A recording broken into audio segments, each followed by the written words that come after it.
દેડિયાપાડામાં PM મોદીના આગમનને લઈને તૈયારીઓને આખરી ઓપ આપવામાં આવી રહ્યો છે ત્યારે નાયબ મુખ્યમંત્રી હર્ષ સંઘવીએ તૈયારીઓની સમીક્ષા કરી હતી અને અધિકારીઓને જરૂરી સૂચના પણ આપી હતી। આ દરમિયાન આદિજાતિ મંત્રી નરેશ પટેલ અને પૂર્વ મંત્રી ગણપત વસાવા અને નર્મદા જિલ્લા ભાજપ અધ્યક્ષ સહિતના આગેવાનો હાજર રહ્યા હતા।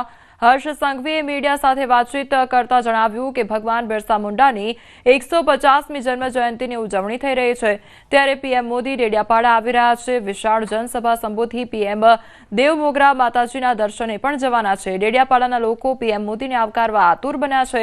સાથે જ પીએમએ કન્યા કેળવણી રથનો આ ભૂમિ પરથી જ પ્રારંભ કર્યો હતો। भगवान बिरसा मुंडा जयंती के खूब अवसर पे प्रधानमंत्री श्री नरेंद्र भाई मोदी जी स्वयं यहाँ पधार रहे हैं।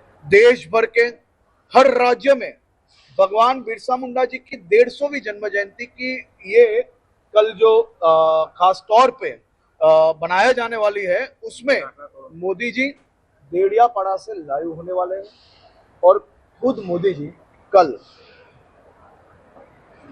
देवमोगरा माता जी के दर्शन के लिए जा रहे हैं। भगवान बिरसा मुंडानी 150મી જન્મ જયંતિની ઉજવણી ધામધૂમપૂર્વક નર્મદા જિલ્લાના દેડિયાપાડા ખાતે કરવામાં આવી રહી છે। ખાસ વાત કરીએ તો જ્યાં જે ડોમ બનાવવામાં આવ્યો છે લગભગ 40 થી 50 હજાર જેટલા લોકો બેસી શકે એવી વ્યવસ્થા અહીં કરવામાં આવી છે। પ્રધાનમંત્રી નરેન્દ્ર મોદી આવતીકાલે અહીં આવશે અને જેઓ રોડ શો કરતા આવશે અને આ જે ડોમ છે એ ડોમમાં જાહેર સભાને સંબોધશે। એટલે કહી શકાય કે જે 50 થી 60 હજાર જેટલા લોકોની માટે બેસવાની વ્યવસ્થા કરી છે ત્યારે પ્રધાનમંત્રી નરેન્દ્ર મોદી પણ આ જે ડોમમાં ફરી શકે એ રીતની તમામે તમામ વ્યવસ્થા કરવામાં આવી છે। રોડ શો કરી શકે તે માટે રસ્તા પણ બનાવવામાં આવે છે। તમે જોઈ શકો છો તેમ કે જે આ રસ્તો છે જ્યાંથી રસ્તામાંથી જે રોડ શો કરશે અને જે પ્રજા બેઠી હશે લોકો બેઠા હશે તેમનું અભિવાદન પણ ઝીલશે। એટલે કહી શકાય કે આજે જેના નાયબ મુખ્યમંત્રી હર્ષ સંઘવી પણ આ જે ડોમની મુલાકાત કરી ચૂક્યા છે અને આવતીકાલે જે પ્રધાનમંત્રી નરેન્દ્ર મોદી આવવાના છે જેની તડામાર તૈયારીઓ पूर्ण कर देવામાં આવી છે। दीपक पटेल, न्यूज़ 18 गुजराती, नर्मदा। है जो आदिवासी समाज के जो लोग हैं वो पहले के ज़माने में कैसे रहते थे उनको दिखाया जाता है वॉल पे। तो पहले के ज़माने में वो गेरू और चावल के आटे से बनाते हैं और अपने घरों के दीवारों पे बनाते हैं पेंटिंग। માં થયેલા આતંકવાદી હુમલાને લઈ હવે લોકોનો રોષ ભભૂકી ઉઠ્યો છે। આતંકી પ્રવૃત્તિ સાથે સંકળાયેલ ડોક્ટરોની સદસ્યતા રદ કરવા રજૂઆત કરવામાં આવી છે। આતંકી ઘટનાને લઈ ઇન્ડિયન મેડિકલ એસોસિએશન આઘાતમાં છે તો ડોક્ટરની ડિગ્રી લેતા હોય ત્યારે લોકોની સેવા કરવાના શપથ લેવડાવવામાં આવે છે ત્યારે આતંકીઓની તબીબની ડિગ્રી પર લઈ લેવાય તેવી શરૂઆત ઇન્ડિયન મેડિકલ એસોસિએશનમાં કરવા માંગ ઉઠી છે। એટલે અભણ માણસો કદાચ બ્રેન વોશ થાય પણ આવા ભણેલા ગણેલા હોશિયાર લોકો પણ જો આવા ખરાબ વિચારો કરી અને આવા કૃત્ય કરી શકે એ ખૂબ ખરાબ કહેવાય। અમે આઈએમએમાં એ લોકોને ટોટલી એમને એમસીઆઈ થયું એટલે અમારો જે કાઉન્સિલ છે મેડિકલ કાઉન્સિલ ઓફ ઇન્ડિયા છે એમાંથી એમની ડિગ્રી તો અમે લઈ જ લઈશું પણ એમને પ્રેક્ટિસ કરવાની કે ભવિષ્યમાં ડોક્ટરી કે તબીબી કોઈ પણ એ કશું કોઈ સેવા આપી શકશે નહીં। નુકસાની સહાયમાં ફોર્મ ભરવાનું શરૂ થતા જૂનાગઢમાં બાળિયા તાલુકામાં ખેડૂતોની ભીડ જોવા મળી। ગ્રામ પંચાયતોની ઓફિસમાં ફોર્મ ભરવા માટે ખેડૂતોની ભીડ જોવા મળી તો સહાયને લઈને ખેડૂતોએ સરકારનો આભાર પણ વ્યક્ત કર્યો અને ઝડપથી સહાય જમા થાય તેવી આશા વ્યક્ત કરવામાં આવી છે। સહાયને કારણે શિયાળુ પાક માટે ખાતર અને બિયારણની ખરીદીમાં મદદ મળશે તો સહાયથી ખેડૂતોને ખેતીમાં સારો એવો ફાયદો પણ થશે।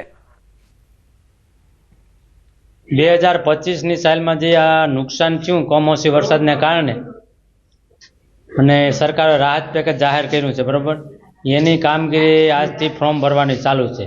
તો અમારા ગામની અંદર આજે ફોર્મ ભરવાનું ચાલુ છે। તલાટી કમ મંત્રી હાજર છે, સરપંચ સાહેબ હાજર છે, વીસી હાજર છે અને ગામના ઘણા લોકો પણ હાજર છે।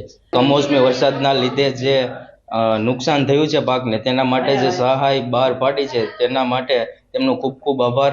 ફોર્મ વહેલી તકે ભરાય અને બધા ખેડૂતોને આ સહાયની રકમ વહેલી તકે જમા થાય તેવી સરકારને નમ્ર વિનંતી જેથી કરી તે આગળના પાક માટે શિયાળુ પાક માટે તેમનો ઉપયોગ થાય। નગર જિલ્લાના મહુવા માર્કેટિંગ યાર્ડમાં મગફળીની આવક બંધ કરવામાં આવી। વધુ પડતી આવકના કારણે યાર્ડ મગફળીથી ભરાઈ જતા સત્તાધીશો દ્વારા લેવાયો છે નિર્ણય। આગામી તારીખ 16/11/2025 રવિવારના 4 વાગ્યા સુધી મગફળીની આવક યાર્ડમાં નહીં લાવવાનો નિર્ણય કરવામાં આવ્યો છે. મહુવા માર્કેટિંગ યાર્ડમાં દરરોજ 12,000થી વધુ ગુણી મગફળીની હરાજી કરવામાં આવે છે. મહુવા માર્કેટિંગ યાર્ડ સૌરાષ્ટ્રનું સૌથી મોટું યાર્ડ હોવાથી અન્ય જિલ્લાઓમાંથી પણ ખેડૂતો પોતાની જણસ લઈને પહોંચતા હોય છે.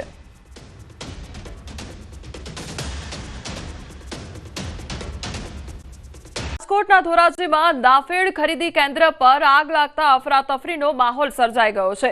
ખરીદ કેન્દ્રના પરિસરમાં રાખેલા બારદાનોમાં આગ લાગતા બારદાનોનો મોટો જથ્થો બળીને ખાખ થયો છે. તો આગને પગલે મામલતદાર, ફાયર ફાઈટરના જવાનો સહિતનું તંત્ર દોડતું થયું હતું અને આગ પર કાબુ મેળવવા જહેમત ઉઠાવી હતી. આગને પગલે ગુજકોમાસોલ પ્રતિનિધિ પિયુષ પટેલે બીડીના ઠૂંઠાને કારણે આગ લાગી હોવાની આશંકા વ્યક્ત કરી હતી, પરંતુ સાથે જ સચોટ કારણ હાલ બહાર ન આવ્યું હોવાનું પણ જણાવ્યું હતું.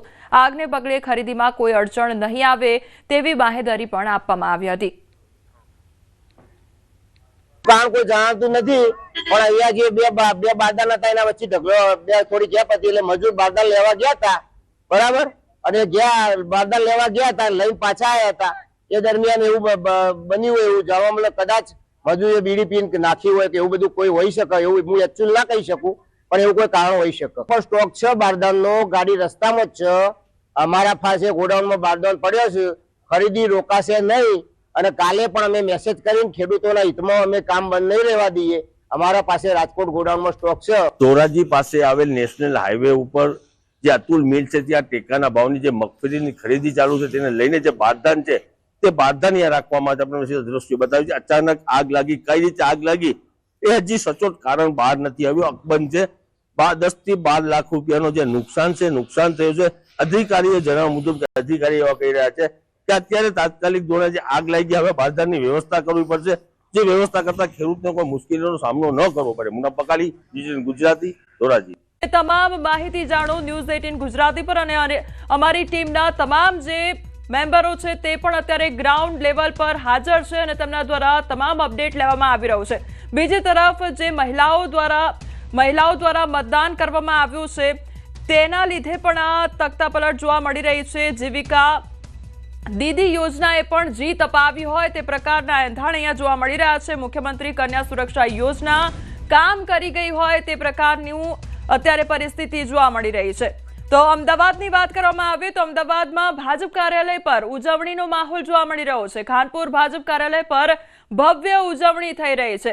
તો અત્યારે જે આંકડાઓ જોવા મળી રહ્યા છે, એનડીએ જીત તરફ આગળ વધી રહ્યું છે, ત્યારે અત્યારે ભાજપના કાર્યાલયો પર પણ ઉજવણીનો માહોલ જોવા મળી રહ્યો છે. સંવાદદાતા ઋત્વિજ અમારી સાથે જોડાઈ ગયા છે. ઋત્વિજ, અમદાવાદના ભાજપ કાર્યાલયોમાં પણ અત્યારે ઉજવણીનો માહોલ, આપ અત્યારે કયા વિસ્તારમાં છો અને ત્યાં આગળ કયા પ્રકારનો માહોલ જોવા મળી રહ્યો છે?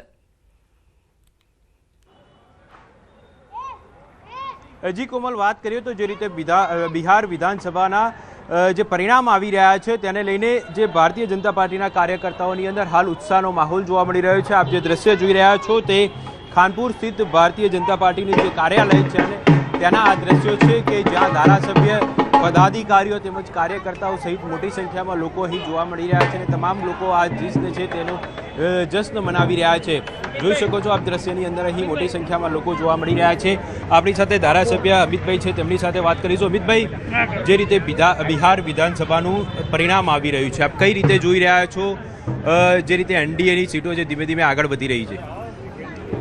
એનડીએ કોઈ પણ રાજ્ય હોય પણ જે મુખ્ય તંતુ છે નરેન્દ્ર મોદીજી છે. મધ્યપ્રદેશ હોય, મહારાષ્ટ્ર હોય, દિલ્હી હોય કે હવે બિહાર હોય, લોકસભાની આજુબાજુમાં જે કંઈ પરિણામો આવ્યા, આ પરિણામો જ બતાવે છે કે નરેન્દ્ર મોદીજી ઉપર આ દેશની જનતાનો ભરોસો દિવસે ને દિવસે વધારે ને વધારે વધતો જાય છે. જે લોકોનો સ્ટ્રાઇક રેટ ઊંચો રહ્યો એનડીએની સરકારની અંદર, એ નીતિશજી હોય, ચિરાગ પાસવાન હોય કે એચએમની પાર્ટી હોય કે ખુશવાજીની, ઉપેન્દ્ર ખુશવાની પાર્ટી હોય, જે મોદીજીની સાથે રહ્યા એ બધાનો જે સ્ટ્રાઇક રેટ છે એ અતિશય ઉપર રહ્યો. બિહારની જનતાએ 15માં અને 20માં એક અસ્થિરતાના ભયની અંદર બિહારને ચાલતા જોયું હતું. આ વખતે બિહારની જનતાએ ડબલ એન્જિનની સરકાર, મોદીજી અને નીતિશ કુમારની સાથે જે નેતૃત્વ છે એ સરકારને એ રીતે ભરોસો સાથે વોટ આપ્યો છે કે આગામી જે હવે 25 થી 30 વચ્ચેનો સમયગાળો છે એમાં વિકસિત ભારતના સપના માટે એ બિહારની સરકાર જબરજસ્ત કામ કરે અને 2047ની અંદર જ્યારે વિકસિત ભારતનું સપનું પૂર્ણ થવા તરફ હોય ત્યારે જેમ અત્યારે મોદીજીના નેતૃત્વમાં જે પ્રકારે દરેક રાજ્ય એ પ્રગતિ કરી રહ્યું છે, ઉત્તર પ્રદેશ પણ નોર્થના રાજ્યોમાં જે પ્રગતિ કરે તો બિહાર બી હવે એમની સાથે જોડાય. એટલે મોદીજીના નેતૃત્વની અંદર બધા રાજ્યો સારામાં સારું કામ કરે એ દિશાની અંદર આ મેન્ડેટ છે અને આ મેન્ડેટથી એ બ્રાન્ડ મોદી એ વધારે મજબૂત વર્લ્ડની અંદર થશે અને ભારતને હવે આગળ જતા કોઈ રોકી નહીં શકે. તો ખાસ કરીને આપ જોઈ શકો છો અહીં જે મહિલા કાર્યકર્તાઓ છે તેમનો પણ જમાવડો જોવા મળી રહ્યો છે. આતશબાજી સાથે અહીં જેના કારણે લોકો અહીં ઝૂમી ઉઠ્યા છે, કારણ કે જે પ્રકારે બિહારનું પરિણામ આવ્યું છે લોકોની અંદર સ્વાભાવિક છે કે એક ખુશીનો માહોલ હોય અને ભારતીય જનતા પાર્ટીના કાર્યકર્તાઓ છે તે અહીં જે ખાનપુર સ્થિત કાર્યાલય છે ત્યાં મોટી સંખ્યામાં જોવા મળી રહ્યા છે. જે ઋત્વિજ, આ વખતની વાત કરવામાં આવે તો બિહારના જે દ્રશ્યો સામે આવ્યા હતા તેમાં નીતિશ કુમારને મીઠાઈ કોઈ ખવડાવતા જોવા મળ્યું, પોસ્ટરને મીઠાઈ ખવડાવતા જોવા મળ્યું. તો બીજી તરફ જો Nitish Kumar is equal to Bihar અથવા તો બિહાર કા મતલબ યાની નીતિશ કુમાર, આ પ્રકારના પોસ્ટરો જોવા મળ્યા હતા. એટલે જાદુ ખરેખર ત્યાં આગળ જોવા મળ્યો છે.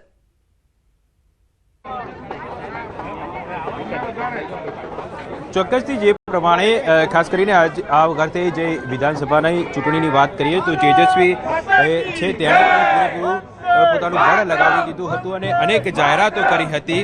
નોકરીની વાત હોય, રોજગારની વાત હોય, આર્થિક સહાયની વાત હોય, આ તમામ પ્રકારની જાહેરાતો છે તે પોતાની જે દરેક જેટલી પણ જનસભા હતી ત્યાં પોતાની જે જનસભાની શરૂઆત છે તે જાણે કે એક રોજગાર આપવાની વાતથી કરતા હતા, પરંતુ તેમની જે આ વાતો છે તેની લોકોની પર કોઈ અસર પડી ન હોય તેવું લાગી રહ્યું છે. કારણ કે જે પ્રકારે બિહારની જનતા છે તેમણે એનડીએની સરકારને આવકારી છે અને એનડીએની સરકારની ભવ્ય જીત જોવા મળી રહી છે. જો કે આ વખતે વાત કરીએ તો સૌથી વધારે આજે જે પરિણામ આવેલું છે તેમાં નિર્ણાયક વોટ હોય તો તે મહિલાઓના રહેલા છે, કારણ કે 71% વધારે વોટ છે તે મહિલાઓએ આ વોટિંગ કર્યું હતું અને તેનું આ પરિણામ જોવા મળી રહ્યું છે, તેની અસર જોવા મળી રહી છે. એટલે ખાસ કરીને વાત કરીએ તો આજે પરિણામો છે તેની અંદર જે મહિલા વોટર્સ છે, મહિલા મતદાતાઓ છે તેઓનો પણ એક મોટો ફાળો ગણી શકાય.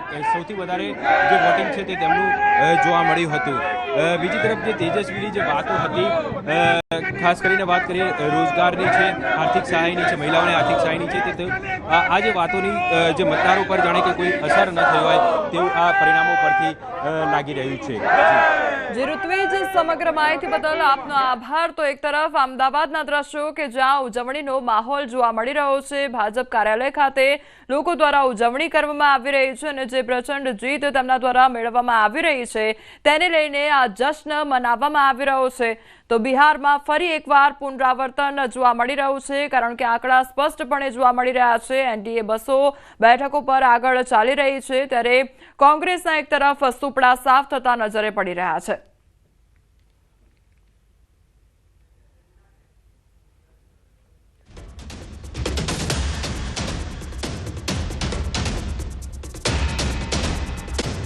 કોંગ્રેસના સુપડા સાફ થઈ ગયા છે. કોંગ્રેસના કાર્યાલયોમાં સન્નાટો છવાઈ ગયો છે. 2 આંકડામાં પણ ન પહોંચી કોંગ્રેસ, તો આરજેડી નેતાઓના ચહેરા પરથી તેજ ગાયબ જોવા મળી રહ્યું છે. કોંગ્રેસે આરજેડીને પણ ડૂબાડ્યું છે. તો તેજસ્વીનું સીએમ બનવાનું જે સપનું છે તે ભારે પડી ગયું છે. તો આ તરફ એનડીએના વાવાઝોડામાં આરજેડીની કારમી હાર જોવા મળી રહી છે.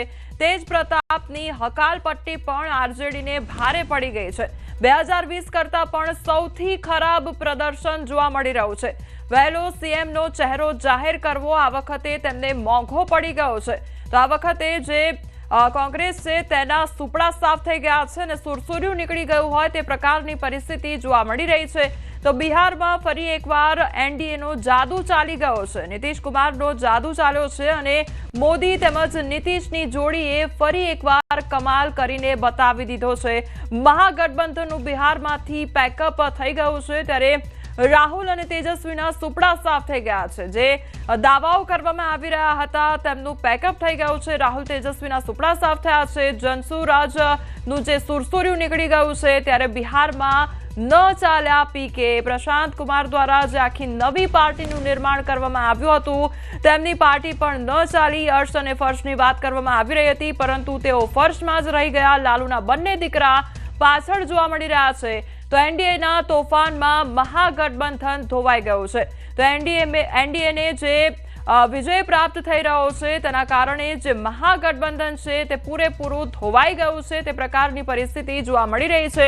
તો નીતિશ કુમારને લઈને જે જનતાનો પ્રેમ છે તે પણ અહીંયા જોવા મળી રહ્યો છે, કારણ કે આંકડા એ સ્પષ્ટપણે દર્શાવી રહ્યું છે કે જે જનતાનો પ્રેમ છે, જે જનતાનો વિશ્વાસ છે તે હજુ પણ નીતિશ કુમાર પર જોવા મળી રહ્યો છે.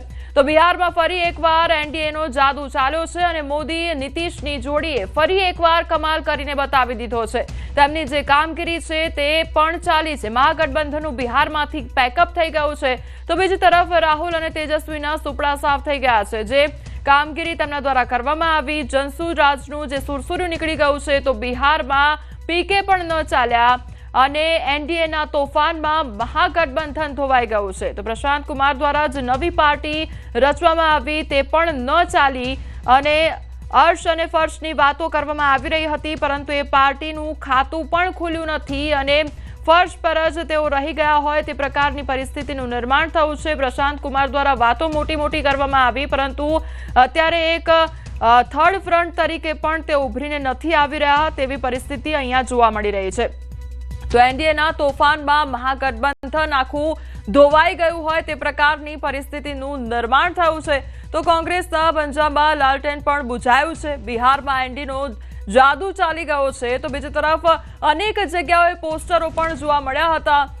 બિહાર = નીતિશ કુમાર તે પ્રકારની વાતો પણ જોવા મળી અને આ સાથે લોકોમાં અનેરો ઉત્સાહ પણ જોવા મળી રહ્યો છે. એક તરફ એ ઉજવણીના દ્રશ્યો પણ સામે આવી રહ્યા છે કે જ્યાં લોકો ઉત્સાહથી ઉજવણી કરી રહ્યા છે. બીજી તરફ કોંગ્રેસની ખાસ વાત કરવામાં આવે તો 2020 વખતની જો વાત કરીએ તો તેના કરતાં પણ અત્યારે બદથી બદતર હાલત જોવા મળી રહી છે, કારણ કે એ પ્રકારના જે આંકડા છે તે સામે આવ્યા છે. બિહારમાં એક તરફ ઉજવણીના દ્રશ્યો પણ સામે આવી રહ્યા છે, બીજી તરફ જે ભાજપ કાર્યાલયો છે ત્યાં આગળ પણ અત્યારે ઉજવણીનો માહોલ જોવા મળી રહ્યો છે અને ન્યૂઝ 18 ગુજરાતી પર ચૂંટણીનું સટીક પરિણામ જાણવા મળી રહ્યું છે. ત્યારે બિહારની એક બેઠકનું સૌથી પહેલા પરિણામ અમારા દ્વારા બતાવવામાં આવી રહ્યું છે. એક બેઠકના પરિણામની સૌથી પહેલા ખબર ન્યૂઝ 18 ગુજરાતી દ્વારા આપવામાં આવી રહી છે. એક મતદાન કેન્દ્ર પર ન્યૂઝ 18ની ટીમ અત્યારે છે અને તેમના દ્વારા સતત અપડેટ આપવામાં આવી રહ્યું છે. ક્યાંથી કોણ આગળ જોવા મળી રહ્યું છે તે